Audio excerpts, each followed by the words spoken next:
जी, तो ड्राइव को हाइड करने के लिए पहले कंप्यूटर ओपन करें, देखें डी ड्राइव है और इसको अगर ओपन करें तो इसके अंदर डाटा भी पड़ा हुआ है, इसको हमने हाइड करना है। इसके लिए सिंपली आप कंप्यूटर के ऊपर राइट क्लिक करेंगे, ठीक है, या पीसी के ऊपर या कंप्यूटर के ऊपर, देन मैनेज के ऊपर आपने नीचे क्लिक करना है। मैनेज के ऊपर क्लिक करने के बाद थोड़ा सा लोडिंग होगा, उसके बाद आपके पास एक विंडो इस तरह से खुलकर आएगी। यहाँ पर डिस्क मैनेजमेंट आपने सेलेक्ट करना है और इसको सेलेक्ट करने के बाद राइट साइड पर आपको नीचे देखें हार्ड डिस्क टोटल नज़र आ रही है, टोटल कैपेसिटी भी उसकी 465 लिखा है और ड्राइव्स भी नज़र आ रही हैं सारी। तो जिस ड्राइव को हाइड करना है उस पर राइट क्लिक करेंगे, तो हम डी ड्राइव के ऊपर राइट क्लिक करते हैं, then change drive letter and path के ऊपर आपने क्लिक कर देना है, ठीक है। इसके ऊपर क्लिक करने के बाद यहाँ पर आपको डी ड्राइव का पाथ नज़र आ रहा है, इसको जस्ट सिलेक्टेड है ऑलरेडी, जस्ट आपने रिमूव के ऊपर नीचे क्लिक कर देना है।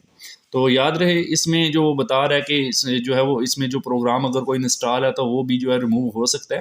प्रोग्राम वैसे सेम ही होते हैं, हमारा डाटा ज़ाया नहीं होगा।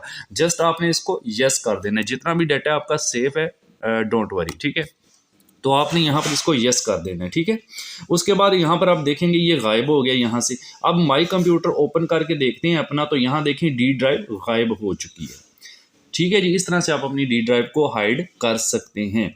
नाउ अब इसको वापस कैसे लेकर आएंगे, तो अगेन वही प्रोसीजर है, आप पीसी पे राइट क्लिक करें, देन मैनेज में जाकर उसी तरह से डिस्क मैनेजमेंट में जाना है और उसी ड्राइव के ऊपर यहाँ पर देखिए जो गायब हो गई थी राइट क्लिक करना है, चेंज लेटर ड्राइव पाथ वहाँ पर वापस क्लिक करना है, देन ऐड पर आपने क्लिक करना है, ठीक है। और यहाँ पर आप देखें कोई भी ड्राइव सेलेक्ट कर सकते हैं, इसका नाम भी चेंज कर सकते हैं। तो बहरहाल मैं डी ही सिलेक्ट कर लेता हूँ, देन कर देंगे ओके। तो ये इसको दोबारा से एक्टिवेट कर देगा, ठीक है। तो यहाँ पर देखिए थोड़ी देर बाद यहाँ पर डी आपको शो हो जाएगा। जैसे ही शो होगा हम फिर कंप्यूटर ओपन करके देख लेते हैं। ये देखें डी ड्राइव हमारी यहाँ पर शो है और अगर मैं इसको यहाँ से डी ड्राइव को ओपन करूँ तो इसके अंदर जो डाटा था वो भी सारे का सारा मौजूद है।